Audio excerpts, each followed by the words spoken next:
ಅವರು ಲೋಕೇಶ್ ತಂದೆ ಕಲ್ಲಪ್ಪ ಪೂಜಾರಿ ಅಂತ, ಅರೌಂಡ್ 22 ವರ್ಷ. ಅವರೊಬ್ಬರು ವಿಜಯ್ ಕುಮಾರ್ ಅಂತ ಹೊಲದಲ್ಲಿ, ವಿಜಯ್ ಕುಮಾರ್ ಸೇರಿದಂಥ ಒಂದು ಹೊಲದಲ್ಲಿ ಅವರು ಕಬ್ಬಿನ ಸಾಲು ಬೀಡ್ತಿದ್ದ ಕೆಲಸ ಮಾಡ್ತಿದ್ದಾನೆ. ಅವರು ಟ್ರ್ಯಾಕ್ಟರ್ ಓಡಿಸ್ತಾ ಇದ್ದ ಅದೇ ಸಮಯಕ್ಕೆ ಅವರು ಟ್ರ್ಯಾಕ್ಟರ್ ಓಡಿಸ್ಬೇಕಾದ್ರೆ ಅವರ ಮೊಬೈಲಲ್ಲಿ ವಿಡಿಯೋ ಮಾಡ್ಕೊಳ್ಳೋಕ್ಕೆ ಪ್ರಯತ್ನ ಪಡ್ತಿದ್ರು. ಆ ಸಮಯದಲ್ಲಿ ಅವರು ಟ್ರ್ಯಾಕ್ಟರಿಂದ ಕಾಲು ಜಾರಿ ಟ್ರ್ಯಾಕ್ಟರ್ ಕೆಳಗಡೆ ಬಿದ್ದಿರ್ತಾರೆ. ಟ್ರ್ಯಾಕ್ಟರ್ ಅವರ ಮೇಲೆ ಹೋಗಿರುತ್ತದೆ.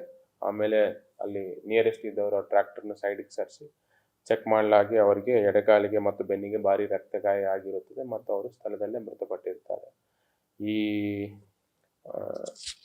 ಇದಕ್ಕೆ ಸಂಬಂಧ ಅವರ ದೂರನ್ನು ಅವರು ಬ್ರದರ್ ಆಗಿರುವಂಥ ಸತೀಶ್ ತಂದೆ ಕಲ್ಲಪ್ಪ ಪೂಜಾರಿ ಅವರು ದೂರು ಮಾಗಾಂ ಪೊಲೀಸ್ ಸ್ಟೇಷನ್ ನೀಡಿರ್ತಾರೆ. ಆ ದೂರು ಅನ್ವಯ ನಾವು ಮಾಗಾಂ ಪೊಲೀಸ್ ಸ್ಟೇಷನಲ್ಲಿ 106-281 BNS ಅಡಿಯಲ್ಲಿ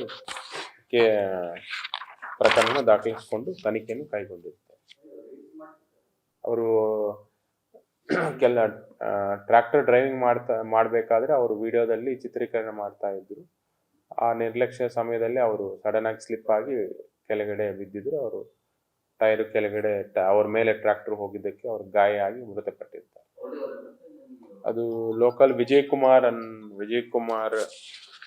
ಅವ್ರಿಗೆ ಸೇರಿ ಹೊಲದಲ್ಲಿ ಕೆಲಸ ಮಾಡ್ತಿದ್ರು. ಟ್ರ್ಯಾಕ್ಟರ್ ಬೇರೆಯವ್ರದಂತ ನಮ್ಗೆ ಮಾಹಿತಿ ಇದೆ, ಬಟ್ ತನಿಖೆಯಲ್ಲಿ ಗೊತ್ತಾಗಬೇಕಾಗುತ್ತೆ.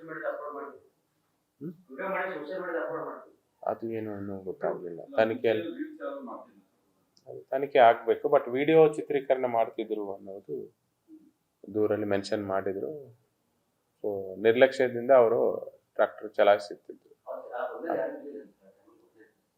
ಅವರೊಬ್ಬರೇ ಡ್ರೈವಿಂಗ್ ಮಾಡ್ತಿದ್ರು. ಸಡನ್ ಆಗಿ ಇದು ಘಟನೆ ಆದ ತಕ್ಷಣ ನಿಯರ್ ಬೈ ಒಬ್ರು ಬಂದು ಅದು ಟ್ರ್ಯಾಕ್ಟರನ್ನು ಸೈಡಿಗೆ ನಿಲ್ಲಿಸಿ ಆಮೇಲೆ ಅವರು ನೋಡಿದ್ದಾರೆ.